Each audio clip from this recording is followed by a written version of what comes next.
En Al Día Noticias, emisora punto 5, establecemos comunicación con Nicolás Gómez Arenas.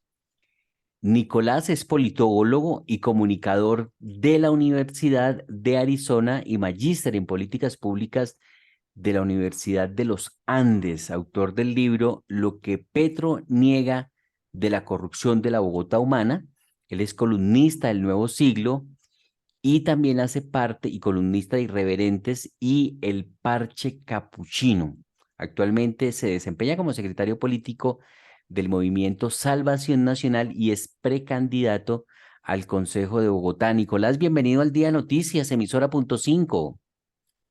John, muy buenos días. Gracias por tenerme acá. Un saludo a toda la audiencia. Es un gusto. ¿Cuántos años tiene Nicolás?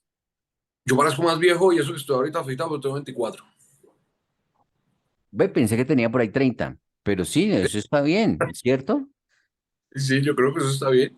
Hay que mantenerse la barba un poco afeitada y el pelo no tan largo para que no se vea uno tan viejo. Pero es bueno, yo creo que en política que se vea uno un poco mayor. Creo que No, pero con pues, 24 años y de todos esos puestos que tiene y esas responsabilidades que tiene y ya columnista de diarios como El Nuevo Siglo, eso no es nada menor, eso es algo importante, me parece a mí, no sé.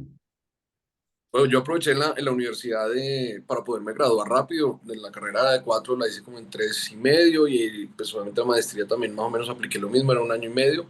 Y pues creo que todo es un proceso, soy un poco inquieto, entonces digamos que me queda fácil manejar tantas cosas, pero a la misma vez necesito o me gusta tener todas esas responsabilidades y bueno, estamos ahorita en ese proceso de partido que eso sí no es nada fácil, creo que es el mayor reto que hemos tenido, no solamente yo, sino también mi señor padre y la gente que nos ayuda en el partido, de poder sacar esto pues desde cero adelante, que siempre es bastante complejo, pero en eso estamos recibiendo muchísima gente de varios partidos, de todas partes del país, muy esperanzados de que es un proceso que va a salir muy bien y vamos obviamente a ir por un buen resultado en las elecciones de 2023. Bueno, Nicolás Gómez tiene doble titulación, no es politólogo, que esa es una carrera, o la carrera incluía el doble título en una sola carrera. No, son dos carreras. Yo soy politólogo que tiene un politólogo en asuntos internacionales, era la carrera, digamos, el título oficial, y comunicación, y hace poco terminé una maestría en políticas públicas en la Universidad de los ¿Y las Andes. dos carreras las hizo al tiempo? Sí, Al tiempo. Y la maestría, que es el magíster, ¿no? Ese sí es en las Andes. sí, señor, en políticas públicas. Ah, pero usted es comunicador social, ¿cierto? Se podría decir, en Estados Unidos, communications o comunicador como tal es más hacia lo teórico, más acá digamos el enfoque es comunicador social más hacia lo periodístico. Hay como un enfoque diferente, allá va mucho a la teoría de la comunicación, a la literatura, más como algo más teórico que práctico. ¿Y Tiene por un qué enfoque. estudió comunicación en Estados Unidos? Yo fui primero por negocios, fui a Eller Business School, ahí en la misma universidad. Después descubrí que me gustaba más la política. Eh, Siempre digo que me arrepentí de estudiar comunicación, quise haber estudiado más bien psicología y políticas en asuntos internacionales, pero digamos ya estaba como muy avanzado en la carrera para ello y como le dije, mi objetivo era graduarme lo más rápido posible para devolverme a mi país a trabajar por él. Y obviamente creo que era necesario también hacer un par de estudios, como hice la maestría en los Andes, de políticas públicas aquí, como para relacionarse un poco mucho más con los temas, no solamente teóricos básicos, sino también en los problemas del día a día de nuestro país y los problemas estructurales que tenemos, y por eso aproveché la maestría de políticas públicas en los Andes para hacerlo. Pero fíjese que Eh, una de los puntos, una de las magias y encantos que tiene la política es saber transmitir. Y al usted estudiar comunicación, algo aprendió y algo desarrolló. Me parece que ahí andaba usted en los elementos que requieren su formación, porque yo lo veo a usted con el deseo de incursionar en la política, en hacer política, ¿no? Usted, su sangre es política. Bastante, sí, señor. Sí, mi familia lleva haciendo política casi 110 años. Y a mí me gusta también mucho, entonces creo que obviamente me sirvió la carrera, creo que muchos conceptos los he utilizado, la psicología creo que también hace Mm. mucho juego, en el tema de la política, porque esto, en otras palabras, pues hay muchas definiciones de la política, pero hay una que me gusta y es el arte también de manejar a las personas. Entonces, esto pues también requiere de varios campos, no solamente comunicación, pero pues como usted muy bien dice, me sirvió, no me quita, sino que me pone. Claro, no, y la política me gusta más en la definición el arte de servir. También, sí, pues hay varias definiciones, desde la polis, desde los griegos, la Ujú. política no es a nosotros, es intrínseca a nosotros. La política, pues obviamente es el hacer de servir. Yo siempre lo he dicho y hago varias charlas con jóvenes en donde pues intento motivarlos, porque no sé si John usted lo ha visto, pero los jóvenes se sienten un poco alejados de la política porque llevamos también mucho tiempo diciendo que la política es lo peor de lo peor. Buena excusa nos han dado, buenas razones lo han dado muchos de los políticos y muchos de los jóvenes buenos que tienen o estudian carreras pues bastante técnicas terminan yéndose rápidamente al privado y nunca consideran poderse meter al sector público y servir o digamos estar o ser funcionario del Ministerio Público, del Estado, de diferentes cargos, pues es el mayor honor que nos pueden dar nuestros compatriotas, es poder servir a nuestro país. Entonces, ha sido como una pequeña tarea que he hecho cada vez que tengo la oportunidad de motivar a los jóvenes, sobre todo, a que consideren que puede haber un camino de vida profesional desde el público. Sí. ¿Su padre es Enrique Gómez Martínez, el ex candidato presidencial? Sí, señor, sí. Ya, y su abuelo es Álvaro Gómez. No, mi abuelo es Enrique Gómez Hurtado y mi tío abuelo es Álvaro Gómez. Ah, sí, que también fue senador, Enrique Gómez. Varios periodos, sí. Y siempre estuvo, digamos, de compañero de Álvaro en su carrera política. Sí, lo recuerdo a Enrique Gómez, lo recuerdo, muy, muy querido. A quien sí no tuve oportunidad de tratar nunca fue a Álvaro Gómez, que de pronto le tocó pagar el precio de Laureano Gómez. Muchos dicen que por ese INRI no logró ser presidente. ¿Usted cómo ha logrado estudiar esa parte de la historia de su familia? Sin lugar a dudas, la leyenda negra que montaron los liberales, porque acuérdese que esa época pues había una polarización bastante compleja. Los liberales que fueron los que al final terminaron ganando el poder político, pues fueron los que escribieron la historia. Y realmente la violencia comienza pues también por buena parte de presidentes liberales, los cuales se excusan, digamos, de su responsabilidad con Laureano, lo cual no es cierto. Fíjese que en muchos escritos el problema es que pues, cada vez la gente menos lee y lo que lee pues está hacia decir que Laureano es el responsable de la violencia en Colombia. Laureano era conocido en su momento por promover una respuesta pacífica a la violencia liberal y siempre se mantuvo en esa línea. Y cuando fue embajador en Alemania, en Berlín, cuando Hitler estaba subiendo al poder, embajador de Colombia ante el gobierno alemán, fue el primero en advertir a Colombia y están, digamos, las comunicaciones de Laureano hacia el gobierno colombiano. Y hay un libro que él escribe después que se llama El Cuadrilátero, que me encantaría podérselo regalar, en donde él dice y advierte que el fascismo y también el comunismo son unos fenómenos que están en crecimiento o al alza, pero que son peligrosísimos y que son totalmente perjudiciales, sobre todo y van en contravía del catolicismo. Acuérdense que él era pues, un católico bastante ortodoxo. Mm. Entonces, lo compara, hace un comparativo entre Mussolini, Stalin y Hitler con Gandhi y cómo deberíamos más bien observar el liderazgo de Gandhi ante los británicos y no estas, digamos, corrientes autoritarias.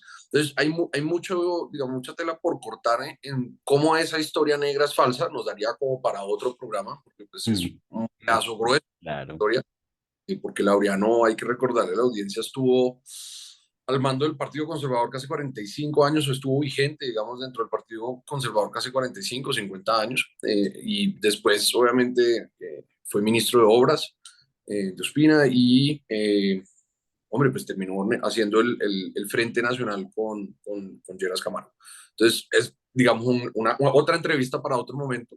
Pero, claro, cuando uno se lleva al INRI, pues obviamente a una persona, a un personaje como Álvaro, que es chistoso, y vea que es cínica esa situación en algún punto, porque todos los liberales, después de la muerte de Álvaro y durante cuando Álvaro estaba vivo, o los mismos conservadores o los mismos sectores independientes o de Mm. otros rasgos ideológicos en el país respetaban mucho a Álvaro. De Mm. hecho, liberales decían que era el conservador más progresista, era malentendido con eso, él era desarrollista, que es algo diferente. y era como el tipo ponderado de los conservadores, era un estadista, era un tipo muy culto, muy ilustrado, que generalmente, digamos, aunque generaba resistencia por ser tan conservador y por ser un hijo también de Laureano, había un respeto generalizado, digamos, de casi todos los sectores políticos en el país. Entonces, ellos fueron los mismos que vendieron la historia negra de Álvaro, pero a la misma vez dicen que era un gran tipo.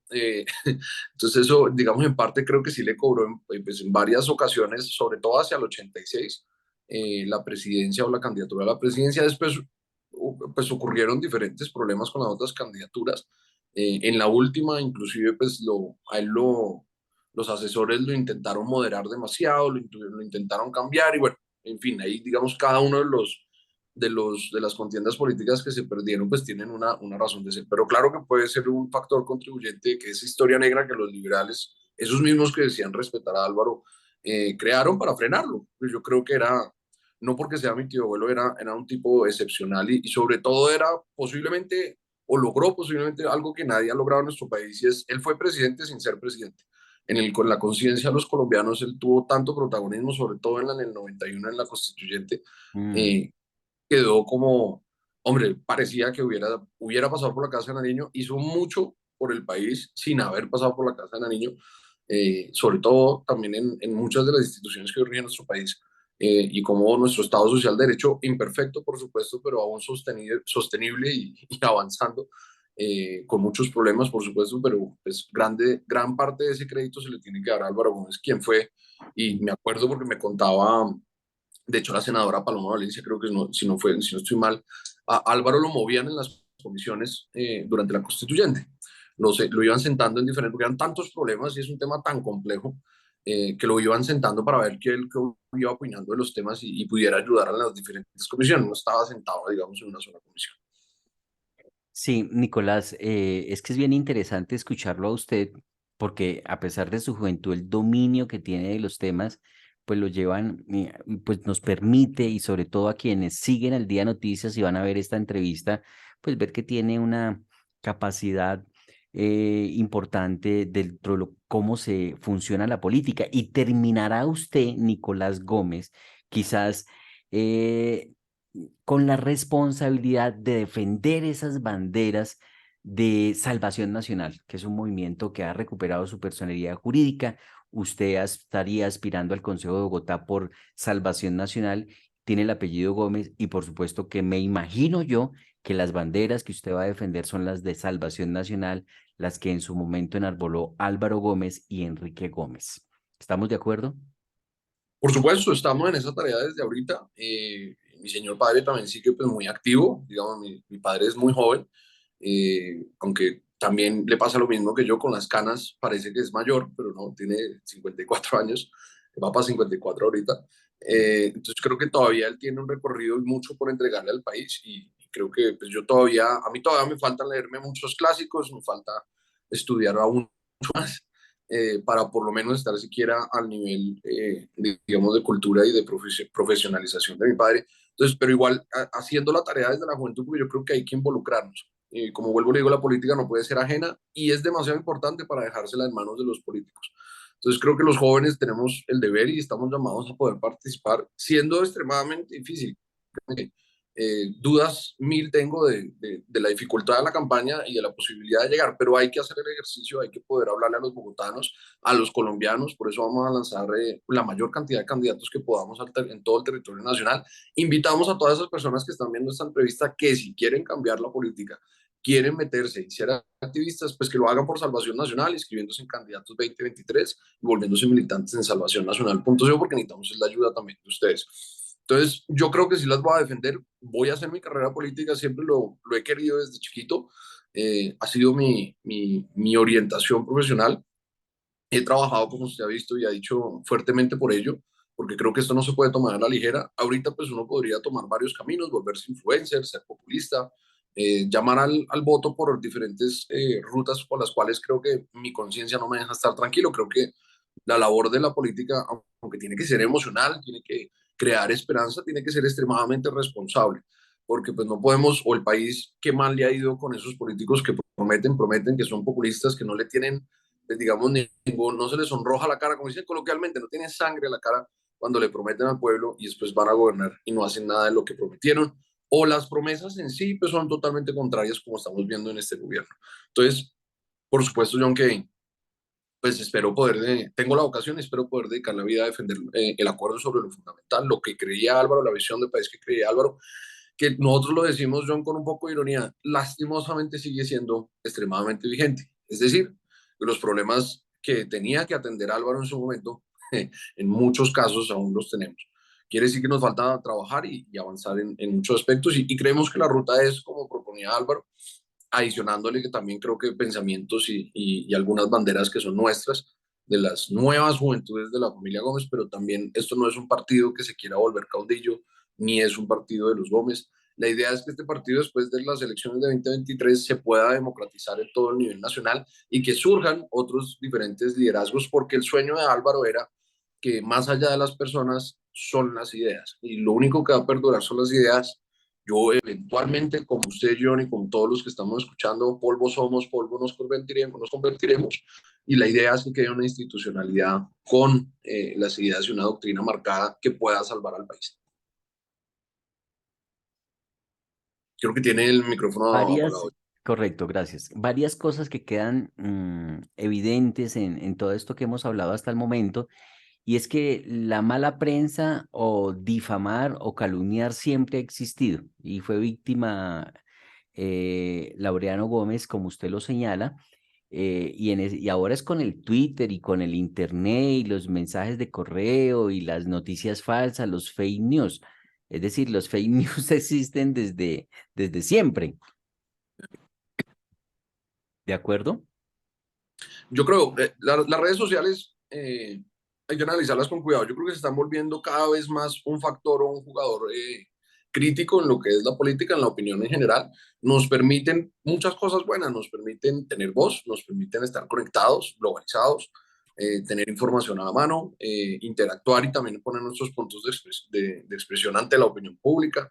Y digamos, eso era antes diferente, que antes, pues si los medios tradicionales, que igual ocurre aún, lo censuran, como nos pasó a nosotros en Congreso y en la campaña presidencia, que pues a mi padre no lo desconocían como candidato, no lo invitaban a las entrevistas, no lo invitaban a los debates, pues hace un gran daño, porque eso es una forma también de silenciarlo a uno. Las redes sociales para nosotros han sido fundamentales porque nos permiten mantenernos vigentes, nos permiten hacer un activismo de oposición, nos permiten tener obviamente un canal de comunicación con la gente diferente a los medios tradicionales con los cuales pues hemos encontrado bastante resistencia y pues la explicación, digamos, en chismes de pasillos es que nosotros incomodamos mucho y que cada uno de estas marcas está intentando hacer sus puentes con este gobierno, al cual le tienen muchísimo miedo, lo cual es preocupante porque eso no es que sea nuevo, pasaba desde antes. Claro que antes, en los tiempos de Laureano, en los tiempos de Álvaro, pues lo común era, por más gracioso que suene, era crear un periódico. Por eso nosotros creamos en su momento El Siglo, que ahora se llama El Nuevo Siglo, pero era el canal de comunicación de ellos, tanto de Laureano y posteriormente de Álvaro, que Álvaro pues se volvió extremadamente famoso por sus editoriales. Claro que en esa época no había celulares, todo el mundo leía el periódico todas las mañanas, y ese era el canal, digamos, con la radio y con la televisión. Entonces yo creo que la difamación pasaba antes, era un poco más moderada porque la prensa, bien o mal, aunque se te puede ir encima y no puede ser objetiva, generalmente intenta hacerlo, servía. Ahora, en Twitter nosotros tenemos un problema grande, que es lo que vemos con las bodegas de Guanúmen, que es este caballero que le manejaba las comunicaciones, creo yo que le sigue manejando las comunicaciones al gobierno, y pues crean toda esta cantidad de bodegas, que son cuentas falsas recientemente creadas, con pocos seguidores, con una imagen falsa o ni siquiera sin imagen, que hay unas que son de gente, o sea, es gente real la que está escribiendo, y otra gente que está, o es un software que escribe los tweets y los va votando, por eso salen a veces con mala ortografía o no tienen sentido.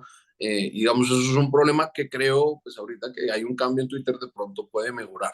Sin embargo, a nosotros no nos preocupa, John, porque llevamos 110 años en política y nos pueden decir de todo. Nos pueden decir que somos demasiado godos, pero no nos pueden decir nada negativo de que nos hemos robado un peso, de que hemos sido corruptos, de que hemos sido mentirosos, ni Mm. nada por estas, digamos, comunes mañas de la política colombiana, pero pues obviamente buscarán siempre con algún punto con que atacarlo a uno, pues, como uno es de derecha entonces y no vota por Petro y no confluye con Petro, entonces es fascista, ahora están diciendo, sin siquiera saber que el fascismo pues viene es más bien del otro lado, ¿no? El social, nacionalismo pues es más bien cerquita al comunismo más que para el otro lado. Pero pues digamos es un juego con el que hay que vivir, no hay que prestarle mucha atención. Yo, por ejemplo, para eso uno tiene una persona, un community manager que maneja las cuentas porque uno se recarga. Si uno se sienta a leer los comentarios, sobre todo cuando uno ya tiene mucho tráfico como tenemos nosotros, te lo juro, se lo juro que se deprime y comienza uno a creerse una imagen falsa de que lo que está diciendo está mal cuando realmente son bodegas, son máquinas lo que está atacando. Entonces, creo que eso pues hay que lucharlo. Hay otro problema grande y es que son estos influenciadores que yo creo que son pagos. Ahorita no sé cómo les estarán dando su platica, no sé si son contratos o sueldo, pero uno sí ve que cuando el petrismo quiere coordinadamente atacar a una sola persona, tiene unas cuentas muy grandes de influencers que hacen ese trabajo. Ahí hay varias, Físico Impuro, Juan Rosso, bueno, Levi Rincón, todos ellos son como unas bodegas totalmente preparadas para de manera sincronizada silenciarlo a uno y generar obviamente un tráfico importante en contra de uno. Entonces, yo creo que hay que seguir en la lucha, hay que volver a adelantársele a la izquierda. La izquierda lleva muchos años creo que tomando ventaja de esto.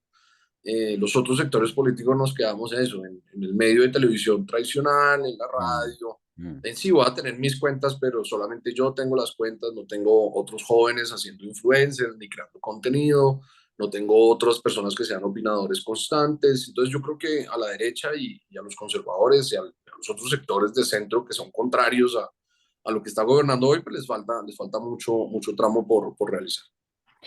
Bueno, usted quiere ser concejal de Bogotá. ¿Cómo va Bogotá? ¿Cómo la ve? ¿Qué siente en este momento? ¿Cómo le está yendo a Claudia López en la administración de Bogotá? Bueno, pues yo le doy a Claudia bastante duro, creo que por eso me he hecho, digamos, un espacio en la opinión. Creo que el gobierno de ella ha sido nefasto. Curiosamente, la ciudad nunca ha tenido más plata, nunca hemos tenido mayores asignaciones de presupuesto y nunca hemos tenido un peor deterioro. Creo que estamos retrocediendo en muchos sentidos. Como decía también Germán Vargas en su columna de ayer, bastante, digamos, satírica, él decía que estamos presos en Bogotá.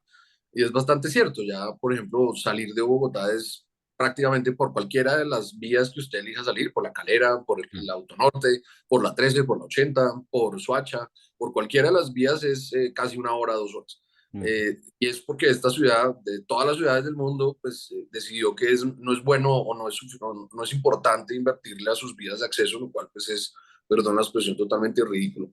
Y en muchos otros aspectos, la seguridad, John, pues sigue empeorándose. Yo he sido muy crítico con la alcaldesa. La situación en Transmilenio es totalmente deplorable. Decidieron ya no invertirle, decidieron ya no arreglar el tema en Transmilenio, eso ya no importa, porque pues usted ve, no solamente el tema de colados, que le genera unas pérdidas por lo menos de 500.000 millones de pesos al año a la ciudad, es también una incidencia o hace incidir que aumente el crimen en cuanto pues, a las diferentes modalidades que se dan dentro del sistema de raponazo, de robo, bueno, a mano armada y demás. Entonces, por lo menos en Transmilenio, los hurtos están subiendo dramáticamente. En el resto de la ciudad, los hurtos a celulares, yo el anterior día pues fui víctima, no sé si vio el video también de que me robaron el celular, entonces salí también a hacer la queja, son creo que más de 20.000 celulares al año, creo que son 7 celulares que se roban cada hora, ahorita no tengo tan frescas las cifras, pero digamos en eso y en muchas otras cosas que es el deterioro general de la seguridad de los colombianos y de los bogotanos, porque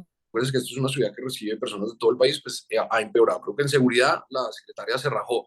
Hay otro problema que he criticado mucho y es que no hay unas medidas o unas políticas concretas. Lo de aumentar el pie de fuerza, aumentar los cupos carcelarios, eso parece ser un imposible para todas las administraciones. Bogotá está muy por debajo del promedio de policías per cápita que debemos tener y yo sí creo que hay que hacer un esfuerzo y aumentar las capacidades de la policía, a la cual también pues lastimosamente le han atado cada vez las manos. Entonces el policía no puede disparar hasta que le disparen, no puede intervenir porque entonces se mete en un problema, es bastante difícil hacer la labor de policía. Yo por eso siempre he respetado a nuestros hombres y mujeres que salen a poner el pecho, a servir a los bogotanos prácticamente sin poder defenderse, sin poder hacer nada. Los cupos carcelarios son más que necesarios, más allá de que los jueces estén soltando a los criminales, tampoco tenemos dónde meterlos. Esa es una de las grandes razones por las cuales en crímenes muy pequeños, en crímenes que igual son graves, pues los están volviendo a soltar a las calles. Es un aspecto de seguridad, creo que la alcaldesa se raja. Hay otro tema que la mayoría de la gente no lo está tocando o nos volvimos a acostumbrar, porque lastimosamente los bogotanos nos estamos acostumbrando al deterioro, nos estamos acostumbrando a que la ciudad vive colapsada, que es normal de que me roben, es normal de que rayen las calles. Y esto, John, yo creo que es la ciudad de los vidrios rotos. Para la gente que no sabe, el tema de los vidrios rotos es una teoría, digamos, de política pública urbana que la implementó Rudy Giuliani en Nueva York, y decía que, y bueno, eso la implementó, digamos, él, pero viene de un experimento de un académico, si no estoy de mal, de una persona como de Yale o algo así, me tocaría averiguar. Yo lo acabo de ver hace unos días. Hizo un experimento, puso un carro, exactamente el mismo carro lo puso en dos partes diferentes. Una en una parte de Nueva York, en un barrio bastante duro de Nueva York, con grafitis, deteriorado, que tenía grandes problemas de seguridad, literalmente un barrio, digamos, idóneo en temas, o por lo menos para el experimento, de problemas de seguridad. Y puso el otro en California, en un barrio de lujo, digamos, en Los Ángeles, el mismo carro. Los carros, el primero, el que está en Nueva York, comenzó rápidamente a quedar desvalijado. Eso no se demoraron prácticamente nada. El carro quedó totalmente, quedó la lata, lo que no se pudieron llevar, lo que no se pudieron mover, lo deterioraron en un tiempo, en menos de un mes el carro ya no tenía las llantas, ya estaban ladrillos, no tenía nada encima de sí mismo. Y el otro carro en California estaba totalmente intacto. Después del mes, el carro estaba totalmente intacto. Entonces el profesor hizo un ejercicio y cogió y le rompió un vidrio adrede, ¡pa!, en la noche sin que nadie se diera cuenta. Una vez le rompió ese vidrio, el carro igual en menos de un mes no quedó nada, quedó igual en ladrillos, quedó totalmente vandalizado, quedó totalmente, digamos, profanado en su integridad de auto.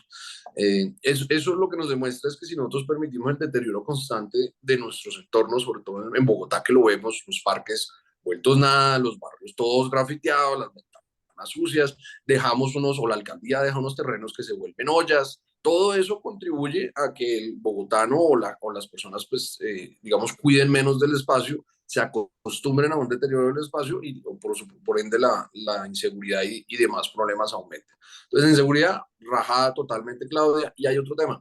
En las universidades públicas, John, nos volvió paisaje que ellos pueden ir allá a quemar cuando se les dé la gana, como pasa en la pedagógica, como pasa en la Universidad Nacional. Y esa es una afectación grave porque cada vez que ocurren las marchas de estas dos universidades o marchas como los colectivos feministas de hace unos días, toda la ciudad se ve afectada. La ciudad ya está colapsada si bloquean las vías arterias, además en estas marchas que terminan siempre vandalizando los bienes públicos, pues aún peor. En movilidad, también totalmente, digamos, creo que rajados. Acá hay una teoría grande, yo me agarré, no sé si usted haya visto un video en donde yo me quedaba en las ciclorrutas de la séptima. Eso despertó a todas las bodegas de Claudia y a todos los pseudo profesores de movilidad, todo el mundo se me vino encima. Porque yo decía que efectivamente pues nadie está en contra de que la gente monte en cicla y que tenga un espacio digno en la vía, pero pues como lo hizo Claudia ahí es una chamonada, no tiene la misma vía de hace, yo qué sé, 50 años creo que tiene o más, la misma vía que le han aumentado posiblemente unos 25 o 35 veces más el tráfico que tenía desde su construcción o como fue proyectada. Y aparte de eso, pues ya le habíamos quitado el carril del solo bus, que me parece que es importante tenerlo. Entonces, además de eso, le quitamos el carril de la ciclorruta, que lo que sí es claro es que desde la 94 hacia adelante no pasa o pasa muchísima menos gente. Y sin hacerle ninguna ampliación, ni un solo centímetro de amplitud a la vía, y empeoró unos problemas que ya venían desde hace muchísimo tiempo y que todos los bogotanos, digamos, sabemos que ocurren, y son los famosos embudos. Usted en la subida a la circunvalar, adelantico de la 94, en la 92, la subida a la 92, en la 75 y después en la 84, el que es la subida hacia el otro sentido de la calera, esas subidas pues siempre han tenido un problema, y es que toca esperar el semáforo cuando aumenta el tráfico a las proporciones que lo tenemos hoy en Bogotá. Pues obviamente todos los que esperan subir hacia la izquierda o hacia la derecha pues trancan normalmente cuadras atrás, casi 10 cuadras de tráfico. Entonces eso ya ha estado, digamos, manejado, o se tenía desde hace muchísimo tiempo planificación de hacer esas obras, esos viaductos o esos puentes que se iban a hacer. Ya los han intentado planificar más de 8 veces, pero como aquí ningún alcalde le gusta continuar con las obras o la planificación de sus antecesores, pues obviamente la ciudad se ve perjudicada. Entonces, en movilidad hay una teoría grande, Jordi, que dicen que está la demanda latente y la demanda inducida. Y es que si Bogotá hace así sea un centímetro de vía, entonces van a aumentar drásticamente los carros y que eso es peor y que no deberíamos construir vías, sino que deberíamos es buscar otros medios alternativos. Pueda que sea cierto hasta un punto, en el sentido de buscar unos medios alternativos, pero a la misma vez usted también, John, me asentía cuando le decía que el Transmilenio lo van a dejar abandonado, el metro ahora entonces lo van a embolatar y en sistema, digamos, integrado masivo de transporte la ciudad también ha fracasado. Entonces, usted no puede decir que va a hacer una movilidad alternativa cuando nunca le invirtió a los sistemas masivos de transporte o nunca los ejecutó de manera adecuada. Eso nos lleva a otro problema y es que, y a otra falacia, digamos, de la alcaldesa y de su séquito de académicos, y es que cuando yo aumento un centímetro o construyo un centímetro más de vía, que la demanda de los carros latentes pues aumenta y que eso va a colapsar aún más la ciudad.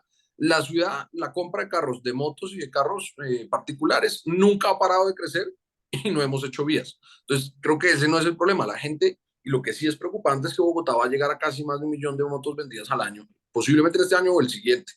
¿Eso por qué lo hace la gente? Porque la gente se cansó de que la robaran, se cansó de montarse en el Transmilenio que parece, como dicen coloquialmente, una lata de sardinas, lamentablemente, por el colapso que tiene. Y obviamente se ha dado cuenta que como también no pudo Claudia con la implementación del sistema de alimentadores y de colectivos para alimentar las troncales, la gente dice, pues yo en vez de bajar, o sea, de coger, de esperar, parar, salir a la esquina de mi barrio, de esperar el alimentador que pasa cada 10 minutos, cada 15 minutos, de bajar a la estación de Transmilenio, de subirme al Transmilenio, pues me compro una moto. Y compro la moto y llego, inclusive puede llegar, digamos que el Transmilenio se demora media hora, en la moto puede demorarse casi 15 o 20 minutos. Entonces, la gente está buscando maneras para poderse movilizar de una manera más efectiva y lo hace. Las ciclorrutas funcionan para distancias cortas. La gente no usa la cicla para distancias de más de 3 kilómetros en adelante. Comienza drásticamente a bajar el uso de la bicicleta. La bicicleta es para distancias extremadamente cortas y tiene bastantes limitantes. Yo no, usted que está muy elegante de corbata, yo estaba un poco más sport porque va a salir a la marcha ahorita.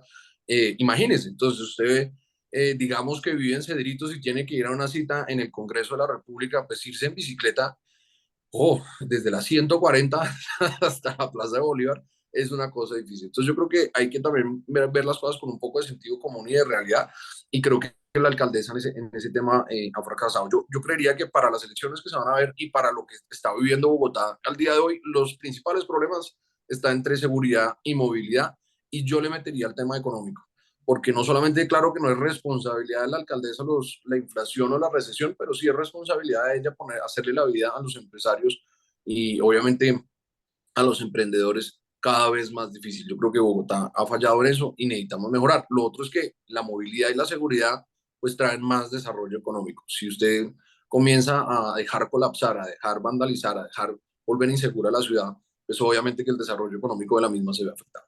Yo creo que ese es como el análisis que le hago de Claudia López. Creo que ella está más en campaña, está empeñada, porque ahorita estamos en una época en donde cualquier alcalde mediocre se considera presidenciable, lo vemos con Quintero en Medellín, lo vemos ahora con Claudia López acá, y lo que van a hacer es aceitar esas maquinarias, preparar estructuras para poder en 2026 tener una oportunidad de llegar al Palacio de Nariño, pero ese es el John, porque tanto en Medellín como en Bogotá, Medellín menos, porque Medellín estaba muy bien y este tipo hizo lo imposible y la acabó. Pero en Bogotá siempre ha sido es un trampolín político para poder aspirar a la presidencia y eso es lo que yo creo en parte también ha, ha destruido nuestra ciudad, porque acaba con el continuismo en la planificación en las obras. Y es, yo no hago la obra que hizo John porque es azul, porque no es mía y la quiero hacer verde y la quiero hacer por allá. Entonces vuelve la ciudad otra vez a entrar en ciclos cada vez de planificación cada vez más extensos y perdemos Nicolás, muchísimo tiempo. se nos está agotando el tiempo y le quiero hacer una última pregunta. Y es que Bogotá en este momento está en construcción. Si algo ha tenido Claudia López es querer continuar con lo que traía Enrique Peñalosa, el metro, incluso en campaña dijo que no iba a hacer Transmilenio por la 68 y ya está contratado, se está ejecutando. Ha entregado colegios que dejó Peñalosa, ha entregado centros de salud, se inventó el tema de las manzanas del cuidado para ayudar a las familias que, que, que puedan estudiar, que puedan lavar su ropa, que le puedan cuidar los niños. hemos visto a una Claudia López trabajando y usted dice cualquier alcalde mediocre se considera presidenciable y es lo que está haciendo Claudia López. Sí. ¿Ustedes conocen que Bogotá está en obra y que realmente se está haciendo No, una gestión? yo creo que hay una continuación en algunas cosas, pero John, ahí dejamos por fuera muchas cosas. La carrera séptima ya estaba planificada y Claudia la echó para atrás. Y volvió, va a ser el octavo, casi noveno la planificación que le hemos hecho a la carrera séptima sin modificarla en muchísimas alcaldías de para atrás. Pero fíjese Toda, que ni siquiera lo que ella quiere hacer se va a poder hacer porque ya se metió el presidente Petro que quiere hacer un tranvía ahí. Él desde es que que fue alcalde tiene el sueño de hacer un tranvía ahí y ahora que quiere el tranvía. Entonces ni el corredor verde, ni el tranvía, ni el Transmilenio. el tranvía es totalmente perjudicial para la ciudad. Es que eso está mal planificado desde el inicio. El tranvía es una estupidez meterlo por la séptima porque la capacidad de llevar pasajeros hora es totalmente menor. Tendríamos que tener un tranvía extremadamente, es gigante, o sea, la proporción, la planificación, o sea, como proyectan el tranvía es casi más de una cuadra de longitud y la cantidad de gente que necesitaría transportar y la frecuencia del mismo por la misma longitud del tranvía no daría abasto. Por eso es que Peñalosa estaba proponiendo los buses que ahora se pueden eléctricos porque pues ya hay la capacidad tecnológica y proponía, digamos, un modelo diferente. Entonces, eso, y Claudia López venía a decir, no, es que la séptima tiene que ser un corredor verde, es decir, vamos a quitar el tráfico particular, vamos a meter solamente de pronto el carril de, tráfico, de Transmilenio de algunos alimentadores, lo cual tampoco también es ineficiente porque vuelvo le digo, John, la mayoría de las otras vías o alternativa de vías no las están construyendo o las que fueron planificadas, y le recomiendo la columna de Germán, donde hay o sea, yo creo que el tipo hace un muy buen recuento de casi 12 o 15 obras que ya estaban con el presupuesto y Mm, no se hicieron, tanto de culpa de Peñalosa como también después de Claudia López. mm. Todas las ya también estaban financiadas y no las hemos podido hacer. Las manzanas del cuidado, con que continúen con unas políticas públicas, pues qué bien por ellas. Yo creo que eso ya estaba planificado. Las manzanas de cuidado han funcionado y hay, digamos, una posibilidad de una mejora ahí. Sin embargo, las manzanas de cuidado, si no tenemos, por ejemplo, en el tema de protección a la mujer, de que tengamos unos centros de atención de medicina legal por localidad, cosa que ahorita no existe, casi que solamente los únicos que hay por atención o antes de que se estén implementando esta estrategia de manzanas de cuidado de medicina legal estaban en Palo Quemado. Si usted lo violaban en Suba, tenía que irse hasta Palo Quemado y enfrentarse al victimario ahí. Ahora, las manzanas de cuidado que permiten es de la misma lógica, pero falta obviamente más estructura en cuanto a medicina legal y poder preparar y capacitar a los funcionarios que están recibiendo estos casos de violación. Claro que la ciudad está en obra, la ciudad siempre ha estado en obra, pero yo no sé si usted vio al director del IDU que dice que en una ciudad como Bogotá es imposible, es mejor dicho, no se puede uno imaginar entregar una obra a tiempo. Eso está en una entrevista en el tiempo, Pero valga la eso pasa redundancia. en toda la contratación pública en Colombia.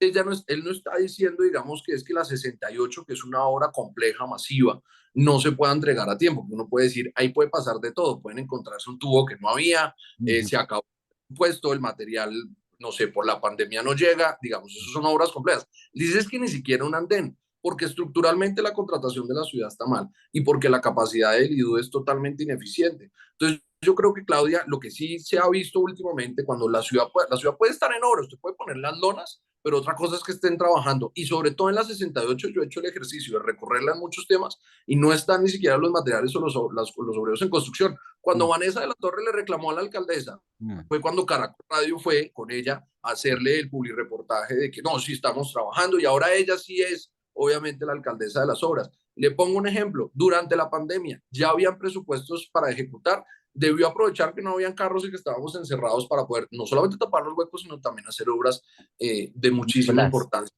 ya que no se hicieron.